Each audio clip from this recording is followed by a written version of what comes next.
드디어 2026년 7월 22일 삼성의 하반기 라인업인 폴드 8, 폴드 8 울트라, 플립 8, 워치 마인, 워치 울트라 2가 공개됐습니다. 제품들을 바로 빌릴 수 있었고 하나씩 살펴볼 예정입니다. 오늘은 많은 분들이 가장 궁금해할 우리가 전혀 경험하지 못한 완전히 새로운 라인업인 와이드 폼팩터 폴더블 삼성 갤럭시 Z 폴드 8의 첫인상을 살펴보겠습니다. 참고로 아는 분들은 아시겠지만 이번에 네이밍이 꽤 복잡해졌습니다. 새로운 와이드 폴드는 폴드 8이라고 불립니다. 폴드 7의 후속작은 폴드 8이 되어야 하는데 그게 폴드 8 울트라가 됐습니다. 디자인부터 살펴보면 이번에는 완전히 새로운 폴더블 화면 비율을 채택했습니다. 왼쪽이 폴드 8 울트라이고 오른쪽이 폴드 8입니다. 비율이 완전히 다른 게 보이시죠? 기존보다 세로는 짧고 가로는 더 넓습니다. 공교롭게도 9월에 출시될 애플의 첫 폴더블도 이 와이드 폴드와 비율이 매우 비슷합니다. 삼성과 애플 모두 이 비율이 잘 팔릴 것으로 보고 삼성이 이 모델을 메인으로 밀 수도 있겠습니다. 아무튼 형태가 너무 달라서인지 첫인상은 진짜 너무 귀엽다는 느낌입니다. 어이없을 정도로 귀여워요. 요즘 폰들이 다 세로로 길어서 한 손에 쏙 들어오질 않는데 이 와이드 폴드는 그냥 한 손에 쏙 들어옵니다. 처음 보는 사람마다 귀엽다고 할 것 같습니다. 울트라는 보통 좀 아저씨 감성, 중년 남성 느낌이 있는데 폴드 8은 젊은 여성층에게도 어필할 수 있을 것 같습니다. 워낙 콤팩트해서 휴대성이 정말 좋습니다. 주머니에 넣어도 크게 부담스럽지 않았습니다. 크기가 우리에게 익숙한 여권 사이즈와 거의 같습니다. 왼쪽이 새 여권이고 오른쪽이 폴드 8입니다. 겹쳐봐도 여권이 살짝 더 넓습니다. 높이는 거의 같죠. 그리고 여권과 나란히 놓고 비교하면 접었을 때 두께도 거의 비슷한 느낌입니다. 두께는 펼쳤을 때 4.5mm입니다. 일반 스마트폰에 비하면 믿기 어려울 만큼 얇지만 이전 폴드 7이나 폴드 8 울트라와 비교하면 살짝 두껍습니다.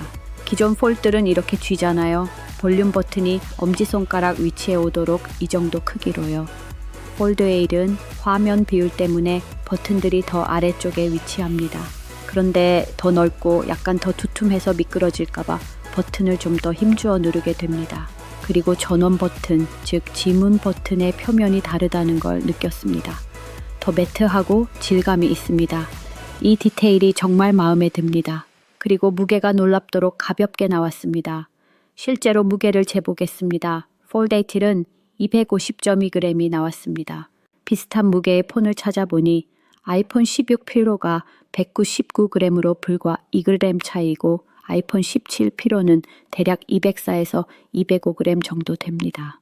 수치상으로는 C16 울트라보다 가볍습니다. 하지만 더 넓어서 무게가 분산되는 방식이 달라 접었을 때는 숫자보다 조금 더 무겁게 느껴집니다. 반면 펼치면 이 화면 크기치고는 정말 가볍습니다. 색상은 라벤더, 그래파이트, 크림 총 3가지입니다.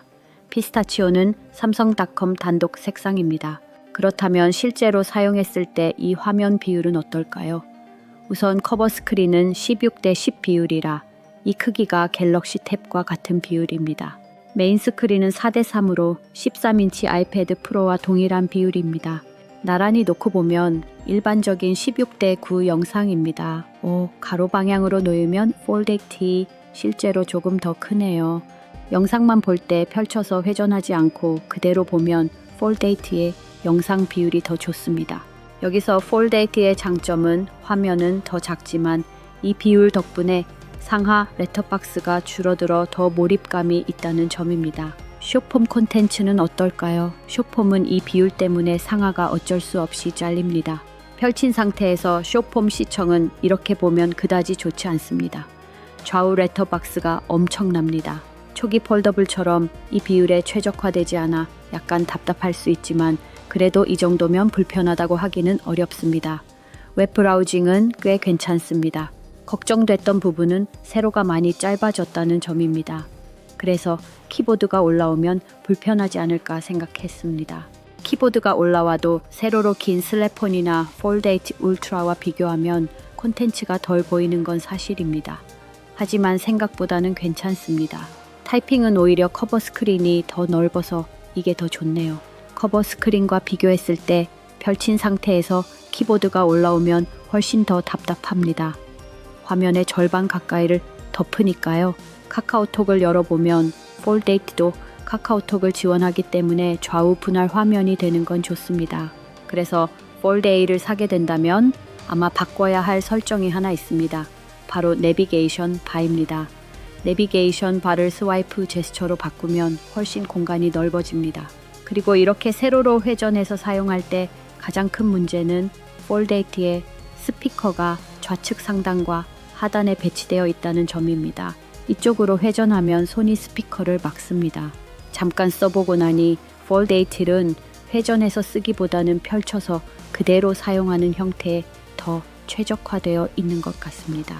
전자책, 사실 책 읽기는 커버 스크린이 정말 좋습니다. 넓으니까요. 이렇게 들고 다니면서 볼 때 커버 스크린의 비율이 독서에 딱 맞습니다. 만화도 읽어보겠습니다. 커버 스크린에서 만화도 훌륭합니다. 한 페이지씩 보는데 딱 맞습니다. 위아래에 약간의 여백이 있지만 딱 좋습니다. 정말 환상적입니다.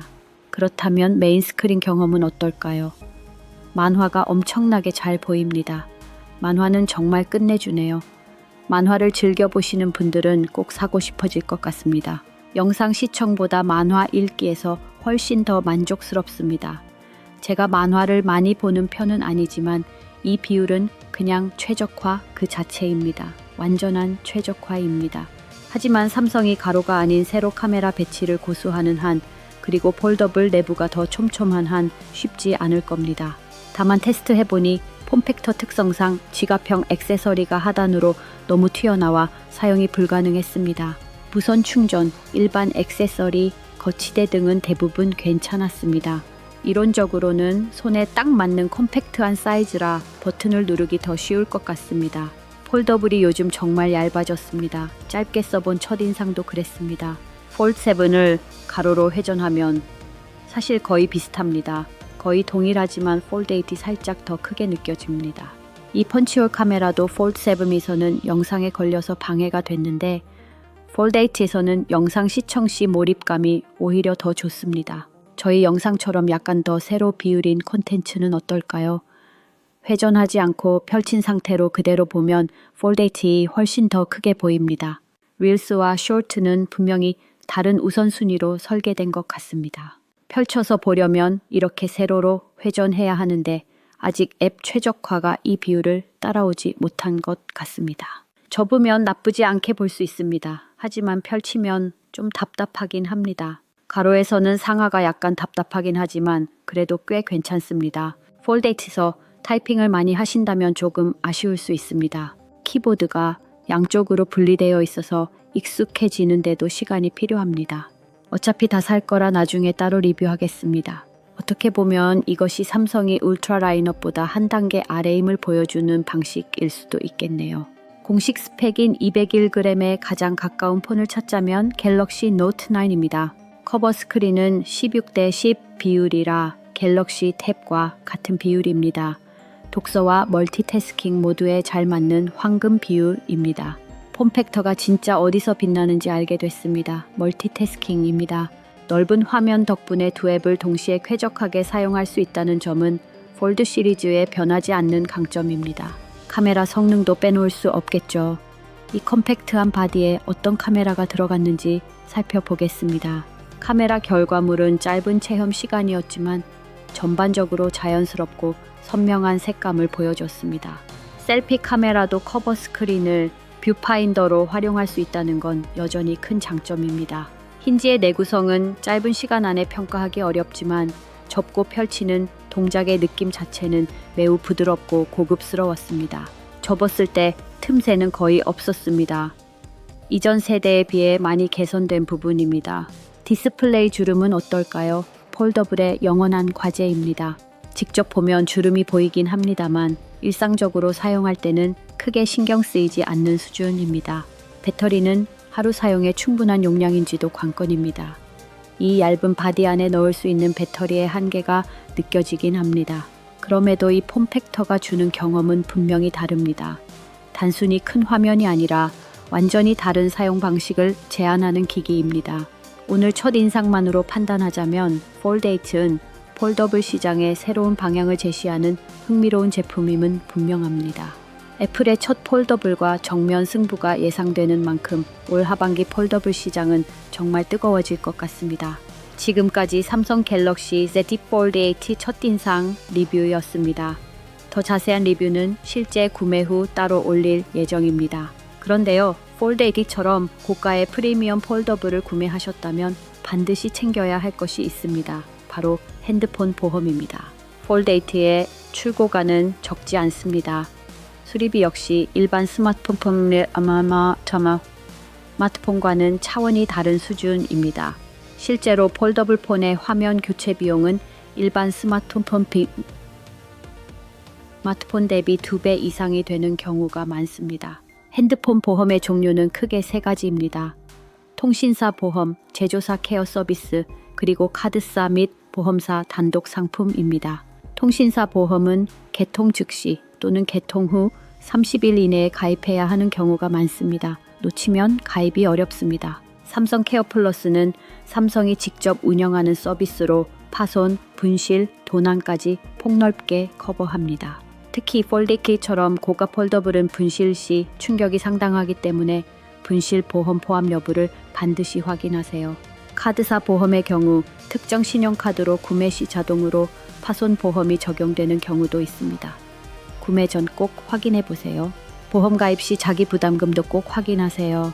보험료가 저렴해도 수리 시 자기 부담금이 높으면 실속이 없습니다. 폴더블 폰은 내부 화면에 보호 필름이 기본 부착되어 있습니다. 이 필름을 임의로 제거하면 보험 적용이 안 되는 경우가 있으니 주의하세요. 보험 청구 과정도 중요합니다. 파손 시 즉시 사진을 찍어두고 구매 영수증을 보관해두면 청구가 훨씬 수월해집니다. 마지막으로 정리하겠습니다. 폴드8는 완벽한 기기는 아닙니다. 숏폼, 타이핑, 앱 최적화 면에서는 아직 개선이 필요합니다. 하지만 만화, 전자책, 멀티태스킹, 그리고 무엇보다 이 귀여운 폼팩터에서 오는 즐거움은 분명한 매력입니다. 폴드8를 사신다면 보험 가입도 잊지 마세요. 비싼 기기일수록 보험 하나가 여러분의 지갑을 지켜줍니다. 오늘 영상이 도움이 되셨다면 좋아요와 구독 부탁드립니다. 더 자세한 폴드8 플립